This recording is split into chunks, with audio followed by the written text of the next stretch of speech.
Hello students, स्वागत है आपका the future chemistry YouTube channel पे। हम लोगों ने आईपीएससी नेमिंग के दौर में छठा लेक्चर आज शूट कर रहे हैं, इसको देखेंगे। ऑर्गेनिक का जो सीरीज चला रहे हैं उसमें आईपीएससी नेमिंग पे पहुंचे हम लोग। बेसिक ऑर्गेनिक केमिस्ट्री का हमने 4 लेक्चर शूट किया था। बेसिक ऑर्गेनिक केमिस्ट्री 1 यानी BOC 1, BOC 2, BOC 3, BOC 4। तो आई थिंक कि आप उसको जरूर देखे होंगे। और उसके बाद IUPAC नेमिंग में है हम लोग। तो IUPAC नेमिंग का हम लोगों ने 5 लेक्चर अभी तक अपलोड किया है। और छठा लेक्चर जो मतलब शूट करने जा रहे हैं वो है IUPAC नेमिंग ऑफ ईस्टर, यानी ईस्टर का IUPAC नेमिंग। इसके पहले ईथर का पढ़े थे, 5वां लेक्चर जो था ईथर का पढ़े थे, अमाइन का पढ़ा, अमाइड का पढ़ा। टेक्निकली हम लोग मतलब नॉमेनक्लेचर पढ़ रहे हैं। कुछ ज़्यादा वैसा नहीं है कि नॉमेनक्लेचर में हम लोग बहुत ज़्यादा कंसेप्ट, बहुत ज़्यादा थ्योरी लिखवा रहे हैं, वैसा भी कुछ नहीं है। नॉमेनक्लेचर में सिर्फ वही चीज़ें पढ़ रहे हैं जिससे कि क्वेश्चन आसानी से बने और बढ़िया से बढ़िया कंसेप्ट मिल सके। तो हम लोग पढ़ेंगे IUPAC नेमिंग ऑफ ईस्टर।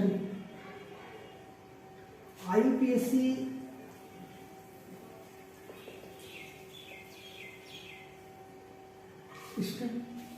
जिस तरह से ईथर के नेमिंग में बोलते हैं कि सफिक्स और प्रीफिक्स, यानी कि हमने देखा था वैसे ही यहाँ भी देखेंगे। वहाँ पे ईथर में कॉमन नेम और IUPAC नेम दोनों इंपॉर्टेंट था। उसी तरह से IUPAC नेमिंग ऑफ ईस्टर में दोनों नाम आपका इंपॉर्टेंट होगा, कॉमन नेम भी और IUPAC नेम भी। तो आई थिंक कि जब हम स्टार्ट करते हैं IUPAC नेमिंग ऑफ ईस्टर, तो सबसे पहले देख लेते हैं कि फंक्शनल ग्रुप क्या होगा ईस्टर का।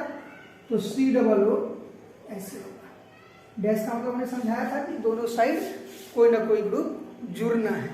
तो जैसे कि मान लेते हैं दोस्त, लिख देते हैं RCOO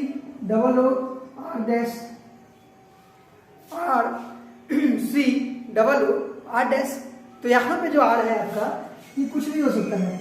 R जो है हाइड्रोजन भी हो सकता है या अल्कील ग्रुप भी हो सकता है। यहाँ पे R क्या होगा आपका, हाइड्रोजन भी हो सकता है या अल्कील ग्रुप भी हो सकता है। तो बच्चों ध्यान क्या रखना है कि जैसे हाइड्रोजन है या अल्कील ग्रुप है, और R' जो आपका होगा हमेशा अल्कील ग्रुप ही होगा, अल्कील ग्रुप ही होगा। यानी कि R' आपका हाइड्रोजन भी हो सकता है और अल्काइल ग्रुप भी हो सकता है, जबकि R आपका क्या होगा, हमेशा अल्काइल ग्रुप होगा। ठीक है। अब 2 चीज ध्यान रखिएगा। एक सेकेंडरी प्रीफिक्स, ईस्टर के नेमिंग में सेकेंडरी प्रीफिक्स किसको बोलते हैं बच्चों, जा इसका कन्फर्मेशन में, तो सेकेंडरी प्रीफिक्स सब्स्टिट्यूएंट को बोलते हैं। तो सेकेंडरी प्रीफिक्स में जो सब्स्टिट्यूएंट होता है हमेशा हम अल्काइल को बोलते हैं। अल्काइल आपका हमेशा क्या होगा, सेकेंडरी प्रीफिक्स होगा। और आपका सेकेंडरी सफिक्स जो होगा, सेकेंडरी सफिक्स मतलब क्या होगा, फंक्शनल ग्रुप में सफिक्स जो लिखते हैं ये O8 लिखेंगे। क्या लिखेंगे, O8 लिखेंगे बच्चों। तो इस तरह से आपको ध्यान रखना है कि IUPAC नेमिंग में कॉमन नेम और ईस्टर के नेमिंग में कॉमन नेम और IUPAC नेमिंग दोनों के बारे में हमको पढ़ना है। तो IUPAC नेमिंग में या कॉमन नेमिंग में क्या क्या है, क्वेश्चन किस तरह से पूछेंगे, मैं टोटल लगभग 10-20 सवाल कराऊंगा, जिससे कि आपका क्या होगा, कंसेप्ट क्लियर होगा। तो बने रहिए मेरे साथ 1 मिनट।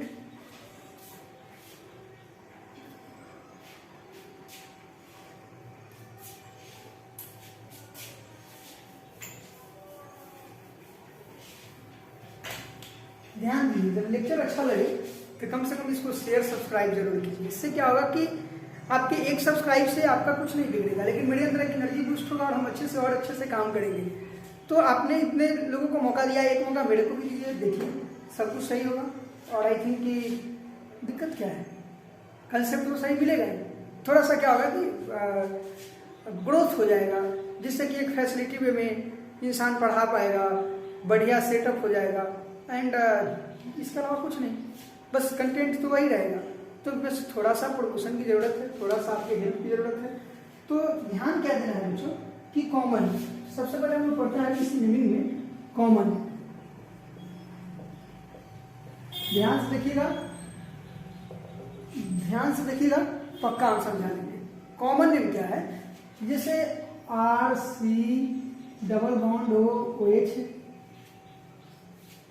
यानी कि टर्मिनल ई के एसिड को, यानी कि OH को इस तरह से समझिए ना, OH को रिमूव करके हम अगर OR जोड़ देते हैं या OR डैश जोड़ देते हैं, यानी RC double bond OR dash, तो ये क्या हो जाता है, ईस्टर बन जाता है।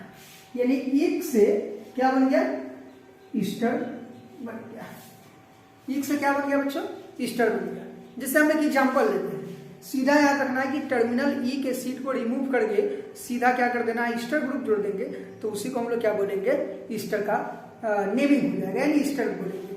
अब कॉमन नेमिंग में है, हम लोग कॉमन नाम लिखना है, तो सबसे पहले दोस्त HC डबल OH, HC पे डबल बॉन्ड OH, ये आपका एक तरह से फॉर्मिक एसिड है। फॉर्मिक एसिड है एक तरह से, क्या है ही कॉमन नेमिंग में फॉर्मिक एसिड है ना। और यहां से OH रिमूव कर दिए और OR डैश ऐड कर दिए, तो क्या OR डैश कर दिया, OCH3 कर लो आप, OCH3 कर लो, तो सीधा क्या हो जाएगा, HC डबल बॉन्ड OCH3। अब नाम क्या हो जाएगा, हमेशा याद रखिएगा कि सब्स्टिट्यूएंट उसी को लेंगे जो C डबल बॉन्ड O के बगल वाला CH3 होगा, इसको हम लोग सब्स्टिट्यूएंट लेंगे, यानी सेकेंडरी प्रीफिक्स लेंगे। बताओ कितना मजा आया।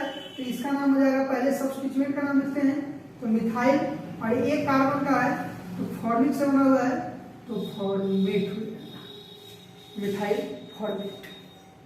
कोई दिक्कत, जैसे कि मान लेते हैं CH3 C double bond OH, ये है। इससे क्या होगा कि फॉर्मेशन हुआ होगा, OH रिमूव हुआ और OCH3 ऐड होगा, तो बन गया CH3 C double bond OCH3। अब इसका नाम है इथेनोइक। क्या है, इथेनोइक, इसका नाम है इथेनोइक। अब होगा क्या कि जैसे C डबल बॉन्ड O के बगल में CH3 है, तो ये आपका सब्स्टिट्यूएंट हो गया। तो सब्स्टिट्यूएंट कितने कार्बन का है दोस्त, तो सर सब्स्टिट्यूएंट एक कार्बन का है, तो एक कार्बन का सब्स्टिट्यूएंट है, तो उसके लिए कौन सा वर्ड यूज करेंगे, मिथाइल। तो क्या हो जाएगा, मिथाइल, और इसके लिए इथेनोइक। आई प्रॉमिस कि आपको जरूर समझ में आया होगा और बहुत बढ़िया समझ में आया होगा। तो हम क्या करते हैं, कुछ कॉमन नेम हम लिखते हैं, कंपाउंड लिखते हैं, आप कॉमन नेम ध्यान से आप खुद से लिखिएगा, ठीक है।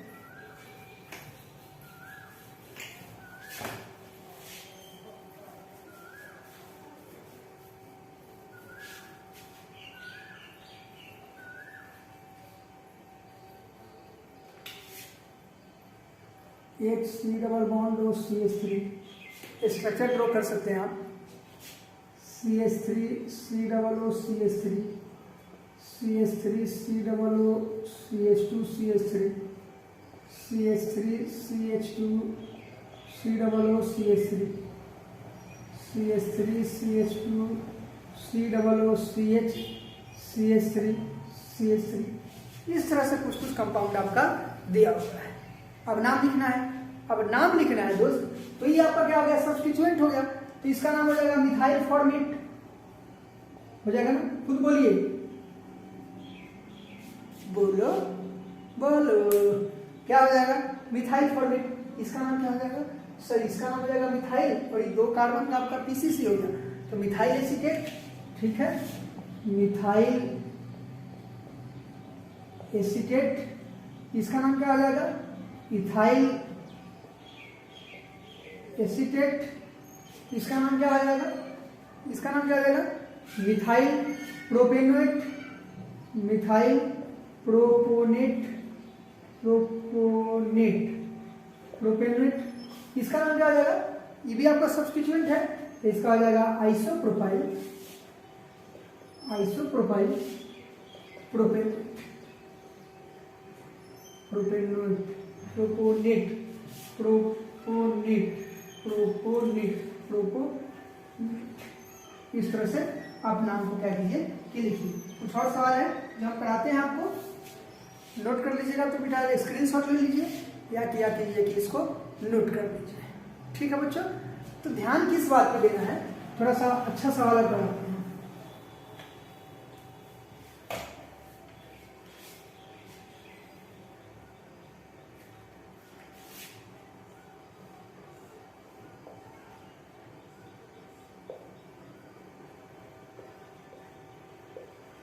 चलिए यहाँ पे बोल दो यहाँ।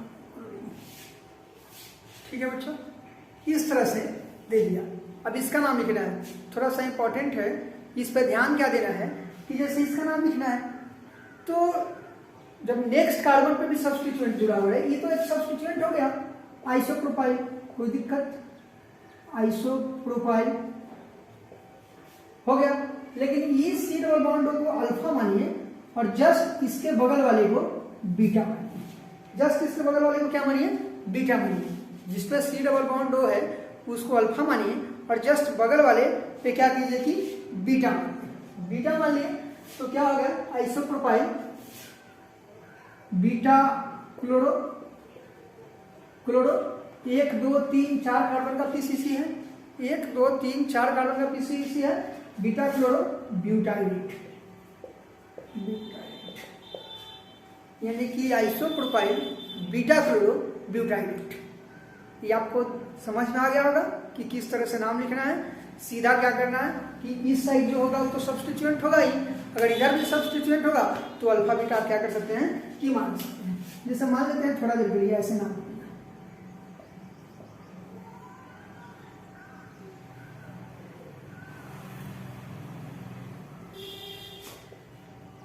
CH3। अब इसका नाम लिखना है तो इसका नाम क्या आ जाएगा, आप बोलिए, खुद बोलिए। तो सर तो सब्स्टिट्यूएंट है, सब्स्टिट्यूएंट है तो मिथाइल। अब बेंजीन के साथ सी डबल आपका जुड़ा हुआ है तो बेंजीन ओएट, बेंजेनोएट, मिथाइल बेंजोनेट, बेंजीनोएट। ठीक है दोस्त, तो इस तरह से आपका कॉमन नेमिंग खत्म होता है। सीधा क्या करना है, वो के साथ जुड़ा होगा वो सब्स्टिट्यूएंट होगा, उसके बाद पीसीसी होगा। अगर पीसीसी में भी आपका क्या बोलते हैं सब्स्टिट्यूएंट होगा तो अल्फा बीटा करके आप उसका क्या कर सकते हैं कि नाम लिख सकते हैं। अब हम लोग देखते हैं आईयूपीएसी नेमिंग। आईयूपीएसी नेमिंग का एक फॉर्मूला है, एक फॉर्मेट है, निकालते हैं, स्क्रीनशॉट ले लिया हमने। आईयूपीएसी नेमिंग का एक फॉर्मेट है, आईयूपीएसी नेमिंग लिखने के लिए अल्काइल अल्केनोइक, इसी फॉर्मेट पे आपको आईयूपीएसी नाम लिख देना है, अल्काइल अल्केनोइक। क्या लिखना है बच्चों, अल्काइल अल्केनोइक। तो अल्काइल अल्केनोइक कैसे लिखेंगे, जैसे HCOOCH3 तो सब्स्टिट्यूएंट पर आ जाएगा मिथाइल।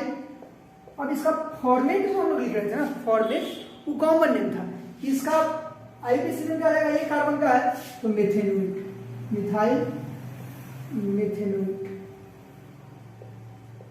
जैसे मान लेते हैं इसका नाम है CH3 COOCH3। अभी सब्स्टिट्यूएंट है तो पहले हम सब्स्टिट्यूएंट का नाम लिखेंगे, तो ये गया मिथाइल। कॉमन नेम लिखना रहता तो 2 कार्बन के लिए सीट, लेकिन यहाँ पे 2 कार्बन के लिए ईथ होता है तो हो जाएगा इथेनोइट, इथेनोइट, मिथाइल इथेनोइट। जैसे मान लीजिए इस तरह से दिया हुआ, देखिए कितना मजा आ रहा है, देखिए कितना मजा आ रहा है आपको, CH3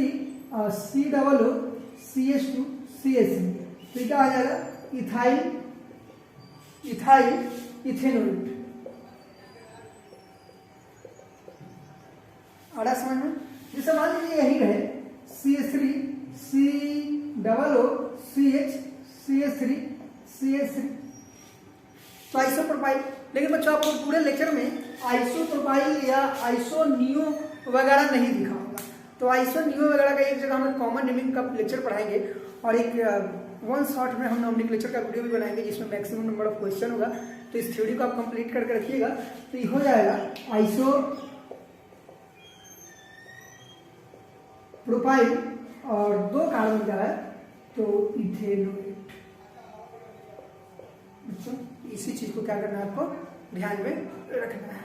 ध्यान रखना और सवाल को क्या करना है कि पूरी तरह से बनाना है। और बहुत अच्छे से बनाने के बाद करना क्या है कि चैनल को सब्सक्राइब कर देना है, पसंद आए तो लाइक कर देना है, दोस्तों में शेयर कर देना है। अब अगर मान लो कि एक सवाल है, कोई बच्चा पूछ लिया कि सर ऐसा वाला सवाल है,